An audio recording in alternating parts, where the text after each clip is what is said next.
नाज़रीन, सखर जी मदीना कॉलोनी में आल सिंध चांडिया एसोसिएशन तरफा मच कचेरी की तकरीब मुनक़द कई वई।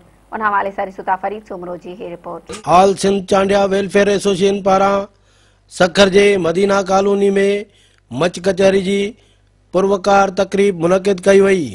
मच कचहरी में सुगड़न फनकारन शिरकत करे महफिल के मचाए छड़ियो। मच कचहरी में चांडिया बिरादरी के मौजूदन ऐं अगवाणन शिरकत कई। चांडिया वेलफेयर एसोसिएशन जो मकसद चांडिया बिरादरी के गड करण ऐं उन्हनि के पेश ईंदड़ मुश्किलातुनि में मदद करण आहे।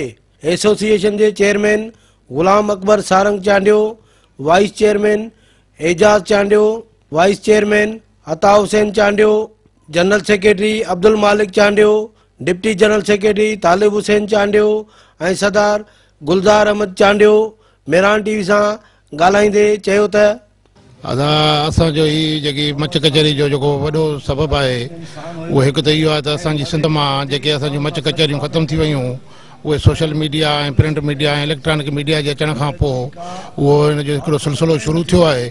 उन ई सिलसिले खे असीं अॻिते वधाईंदे सिंध चांडिया वेलफेयर एसोसिएशन सॼी सिंध में मच कचहरियुनि जा प्रोग्राम रखिया आहिनि, जंहिंमें असीं सूफ़ी रागी ऐं सुघड़ ऐं ॿियनि उन्हनि खे मदहू पिया कयूं ऐं हिकिड़ी पंहिंजी रवायतुनि खे पंहिंजी सकाफ़त खे गुज़ार करण लाइ कोशिशूं कयूं पिया। सॼे मुल्क में जेका घटि ऐं ॿुसट वारो जेको माहौल आहे उनखे टोड़ण जे लाइ अहिड़े क़िस्म जा प्रोग्राम करे ऐं पंहिंजे साथी मोहम्मद सादिक चांडियो के जेका भेटा जेका पेश कई आहे, असां सम्झूं था त सचवा सखर जे साथियुनि ऐं सचवा जे मरकज़ी चेयरमैन गुलाम अकबर सारंग चांडियो तरफां अहिड़े क़िस्म जो जेको आलिशान प्रोग्राम मुंहिंजे ख्याल में सिंध में जेके भी मच कचहरियूं थियूं आहिनि उन्हनि खां तमामु वॾो जेका मच कचहरी आहे उहा सचवा तरफां हिते थी आहे। उनखे भेटा ॾिनी आहे ऐं सिंधी सकाफ़त आहे ऐं सिंधी सकाफ़त खे ज़िंदह करण जे लाइ ही मच कचहरियूं हर ज़िलनि में सचवा तरफ़ खां थींदियूं रहंदियूं आहिनि। हीअ असांजी सिंधी सकाफ़त आहे, असां उहा सिंधी सकाफ़त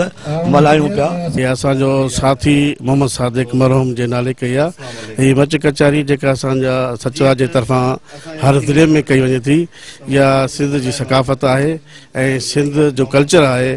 असां मोहबत वञण जे लाइ हीअ असां पूरी सिंध में हर ज़िले में इहे मच कचहरियूं शुरू कयूं आहिनि। ही हिकिड़ो सुठो सवण आहे, असांजी तारीख़ आहे।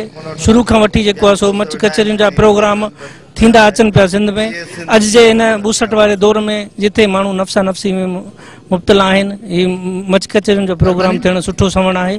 असांजे दोस्त जी यादि में ही प्रोग्राम रचायो वियो आहे। कैमरामैन इशफाक हुदे सां गॾु फरीद सोमरो, मेरान टीवी, सखर।